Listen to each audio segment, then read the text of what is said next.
Your typical Steelers loss with Mike Tomlin being the head coach. Every single year since he's been the head coach with this organization, there'll be 3 to 4 games that'll make you scratch your head with the Steelers and say, hey, how are they losing this matchup late in the fourth quarter? Why are they playing down the competition? Now, in certain cases, they'll go out there and they'll win that matchup. Then there's also instances like tonight's game against the Cincinnati Bengals. The Bengals are currently 3-4, while the Steelers are now 4-2.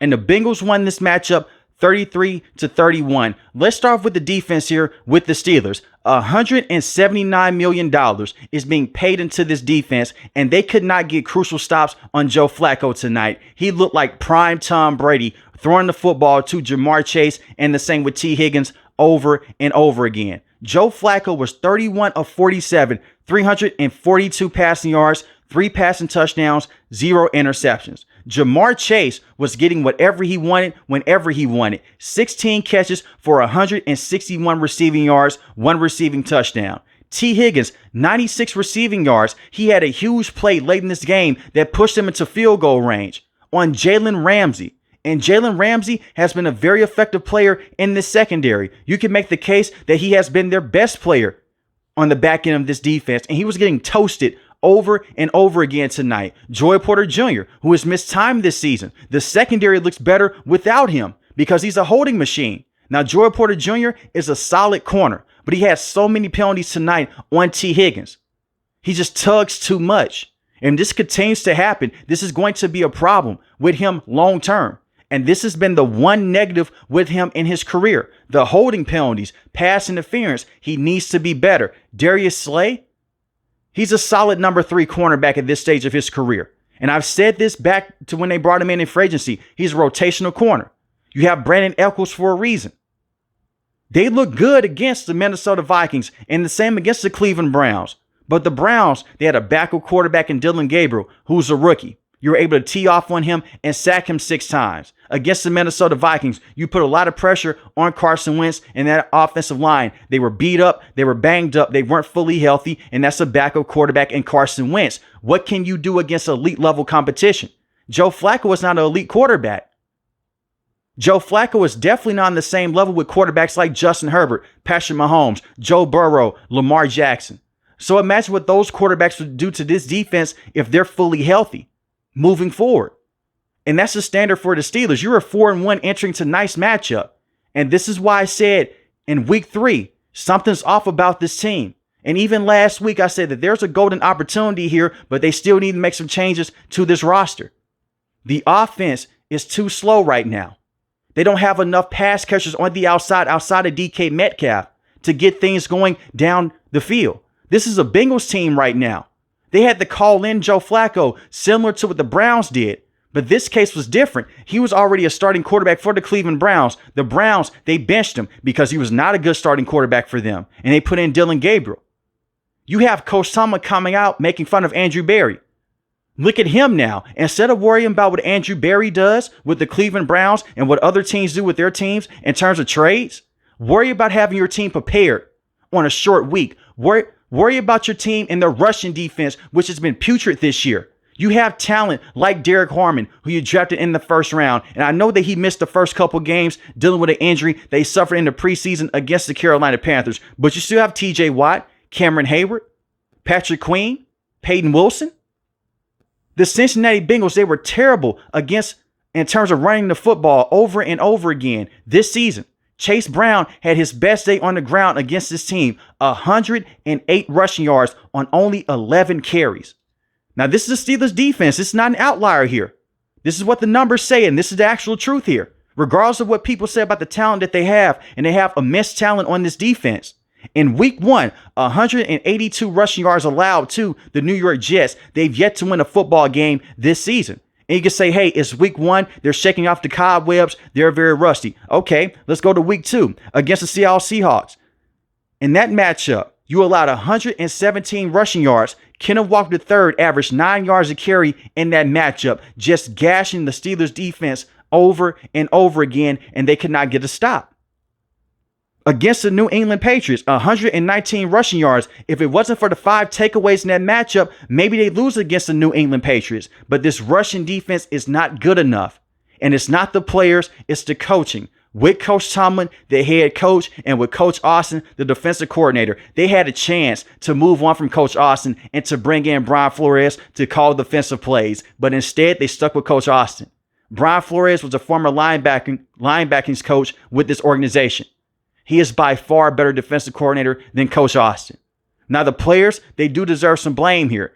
With TJ Watt, Cameron Hayward, Alex Highsmith, and Herbig, they were not able to get to the quarterback tonight.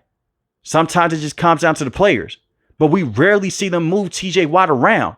Look at the Green Bay Packers with Micah Parsons. They move him around. Max Crosby with the Las Vegas Raiders. They move him around the line of scrimmage. They rarely move TJ Watt around. And if they do, it's on the same busted, twisted play that they've continued to run over the last 3 years. Everyone knows if TJ Watt is rushing from the inside, it's a cornerback blitz. So stop running the same play with Jalen Ramsey. It's over. You ran the same play for many years now with other slot cornerbacks, with Mike Hilton, from blitzing from the inside position. It's easy now. And when they did send that blitz in on Joe Flacco, right there to where a defender would be, he just threw the football straight to T. Higgins, or the same with Jamar Chase up the middle of the field. The scheme is not good enough. And the reason why I'm like this is because the Steelers have had a lot of bounces go towards their way over the last couple of weeks. Your record is still in the positive. But this was the weakest part of your schedule. Instead of being 5-1, you're now 4-2. You're in a mini bye week. You're not going to play this Sunday because this was a short week. But straight out the gate, you face the Green Bay Packers Sunday Night Football. That's the top quarterback in the NFL in Jordan Love and that offense. They're a top team in the NFC. Then you face the Indianapolis Colts, a top team in this conference. And what can they do? They can run the football at a high clip with Jonathan Taylor. The same with the Green Bay Packers and Josh Jacobs. Then you face Justin Herbert and the Los Angeles Chargers and Coach Harbaugh. And that's going to be a tough game for the Steelers. It was so important to go out there and to win this game with the Baltimore Ravens dealing with injuries. And you still have a tight lead on this division. But let's not forget what happened last year. They had a lead on this division. They lost their last 5 games, one and done in the postseason. The defense has to be better. I wish that they could possibly move on from Coach Austin, but they're not going to. And this is a Steelers organization. They hate to make mid-season coaching changes. They're not going to do it. And this is not a video to say fire Coach Tomlin. He's a terrible head coach. I don't think that he's a terrible head coach. Anyone that is saying that, that's an overreaction.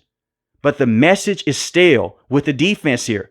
Stop the run and run the football. You can't stop the run right now to save your life, unfortunately. You were able to go out there against the Cleveland Browns. You had a very good football game all around. Against the Minnesota Vikings, that was a complete game until the fourth quarter hit because of dumb calls by Coach Tomlin. You never let the players influence you. You go out there with your first mind. You take your points. You were up 24-6 in that matchup, and the Vikings almost made a comeback. They need those playmakers to step up, and they need Coach Austin to be better. But this Russian defense has been terrible, dating back towards the end of last season. When they went against Lamar Jackson and Derrick Henry in the playoffs, they ran them off the field. The Steelers, historically, they're known for stopping the run and giving you problems, and that has not been the case this season. You have too much talent on this defense, $179 million to look this bad and to look this inconsistent. It's coaching. And they tried to play soft zone coverage with Jamar Chase. That didn't work. They went back to man coverage with Jalen Ramsey and the same with Joey Porter Jr. That didn't work. You even had roll coverage in certain situations on Jamar Chase. But once again, Joe Flacco was picking you apart over and over. And when your front seven can't stop the run, it is putting so much more stress on your secondary over and over again. Now, when you talk about the offense here, Aaron Rodgers has had some good moments this season. I know a lot of people, they like to make fun of his age. They say that he's 40 years old. He doesn't have it anymore. In my opinion, he is still a very good quarterback in this league. You go back to week 1. On the offensive end, he was the main reason why they won this matchup because their defense did allow 32 points. Aaron Rodgers had 4 passing touchdowns, 244 passing yards. The run game was non-existent. You only had 53 rushing yards in this matchup. And week 2 in Seattle, well, against Seattle, they were the home team. You had 2 interceptions in that game for Aaron Rodgers. The first interception was not on him. Pat is open in the back of the red zone. Calvin Austin III interfered with the route and went for an interception. The second interception was on Aaron Rodgers. He overthrows Calvin Austin III going up the seam. But he wasn't the main reason why they lost that matchup. That's on Caleb Johnson. You were down by 3 points. This rookie did not know the rules. You can say that's on coaching, but once again, that's on him. You watch NFL action, you should know the rules here. The ball hits his helmet. It bounces back in the red zone. He's running up the field. You see the special teams coach saying, hey, go back there and recover the football and just take a knee. He doesn't hear anyone. You even hear the crowd saying, go get the ball. They're chanting, go get the ball. Seattle gets the ball. They get the touchdown. Now you're down by 10 points. And what we saw from tonight, this is not a Steelers offense that can play from behind. Not consistently. So that one loss against Seattle was a bad game all around. But Aaron Rodgers did not play terrible in that matchup. Against the New England Patriots, he had some good moments. He had some bad moments. He had a bad interception in this matchup. But your defense had the 5 takeaways. He did enough to win this matchup. Had a passing touchdown to DK Metcalf, and the same with Calvin Austin III. Give him credit for that. You're expecting more, but what more can a quarterback do when the offensive line protection is very inconsistent in the pass, and his second best receiver is a tight end and Pat Freiermuth? So I'm looking at it from this standpoint right now. With Calvin Austin III being out over the last couple weeks, dealing with this shoulder injury, you need to make a trade to bring in a number 2 wide receiver. They traded George Pickens because apparently he was a problem on the field. Attitude concerns. Right now, he's killing it with the Dallas Cowboys. Imagine if George Pickens was still in this roster with DK Metcalf. And I understand he's not. But now you have a huge need at that position. I give you a lot of credit for going out there and bringing in DK Metcalf, even though you're not using DK Metcalf the same way the Seahawks did. You're not pushing the football down the field with him consistently. And he hasn't looked the same this season with the Steelers compared to how he's looked in the past in Seattle. You need a clear-cut number 2 that can step in, take that pressure off of DK Metcalf, and that can immediately get open underneath over and over again. And I know the Steelers, they're stingy with draft picks. You have a bunch of mid-round picks. You have all these analysts come out saying they're going to get their quarterback of the future in this year's draft class. In my opinion, this year's draft class with quarterbacks, they aren't that good. And you worry about that situation down the road. You should be all in right now with the defensive pieces that you have with an aging TJ Watt, the same with Cameron Hayward. Alex Highsmith, still relatively young, and Herbig, who is going to get a massive contract of the future. You try to maximize his window with Jalen Ramsey and Aaron Rodgers, you bring in a consistent number 2 wide receiver, even when Calvin Austin III is fully healthy, because I feel like he's better off inside the slot. Roman Wilson, I've given up on it. He's more so of a number 3, number 4 wide receiver in the first place. He missed all of his rookie season dealing with an injury. It is what it is. Call the New Orleans Saints. See if you can bring in Rashid Shaheed. See if you can bring in Chris Olave. If that doesn't work out, call the New York Jets. And this may sound crazy, but hear me out. Allen Lazard. He has a very good connection with Aaron Rodgers. He can consistently get open with the middle of the field over and over again. Simple as that. You try to bring those guys in. You try to see if they can make a difference for you. But the way that this offense is constructed right now, this has one and done written all over it. And that's not an overreaction. They just don't have the juice on the outside. If you face a team like Kansas City or the Chargers, they will kill you relentlessly. They'll stop that run game. They'll put that pressure on Aaron Rodgers, and they'll just put roll coverage on DK Metcalf the entire game. And that's the way that you beat the Steelers. Even at the halfway point in today's game against the Cincinnati Bengals, they did that. Aaron Rodgers did have a bad interception. The second interception, he throws the football to DK Metcalf, just a crazy play by the cornerback. I'm not going to blame DK Metcalf all for that. Of course, come down with the football, but he gets hit in his chest by the safety. He knocks him out of bounds. Here comes DJ Turner, takes the ball out of his hands. Just a great play by the defense. But you need a consistent number 2 that could come in and take pressure off of DK. I like Jaylen Warren as a running back, and I like Kenneth Gainwell. That's a solid rotation in the backfield. I wish that Broderick Jones was a better tackle, but Broderick Jones has had some up and down moments this season. I still label him as a bust. He had a terrible holding call in tonight's game against the Bengals, but they traded up to bring him in. He is supposed to look like a superstar tackle. If that was the case, they would not need to run 3 tight ends on the field. Darnell Washington is basically an extra offensive lineman. And you have Jonnu Smith, you have Pat Freiermuth, you have good players at the tight end spot. But they run that 3 tight end set. They'll work off of play action. They'll run the football with it. And it has done wonders for their run game with Jaylen Warren and the same with Kenneth Gainwell. Kenneth Gainwell had 19 carries for 99 rushing yards and 2 rushing touchdowns against the Minnesota Vikings. That's an impressive game. Only for him to only have 3 carries tonight against the Cincinnati Bengals. And I understand that you were down in this matchup. You're not just going to feed your running backs relentlessly in the backfield over and over and over again. I fully understand that. But get him more involved.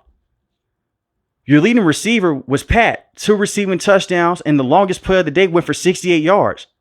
DK Metcalf, 50 receiving yards. Jaylen Warren, 31 receiving yards. We go back to that tough loss that they suffered against Seattle. He was their leading wide receiver. I'm talking about Jaylen Warren here. So that's the biggest need on the offensive end. Mason McCormick is still a very good player, and the same with Zach Frazier. Troy Fautanu, he's coming along at the right tackle position. But they need more juice on this offense. And defensively, they just need better coaching. It's that simple. I'm still high on the Steelers. I still think that they will win this division. It sucks because now you're 1-1 in this division. And the Bengals, they have a slight chance here. You can win a couple of games over the next couple of weeks. Joe Burrow comes back mid-December. Lamar Jackson returns to the Ravens. Maybe they can make a run. But you guys know how I feel about the Baltimore Ravens. Their defensive coach is terrible. He's worse than Coach Austin. Zachary Orr is horrible. But they have more talent than the Steelers as a complete team. That is what does bother me. Because in certain matchups, talent, they'll win. And we've seen that with the Steelers up to this point. I still think that they can turn things around this season, but you have to make a trade for a wide receiver.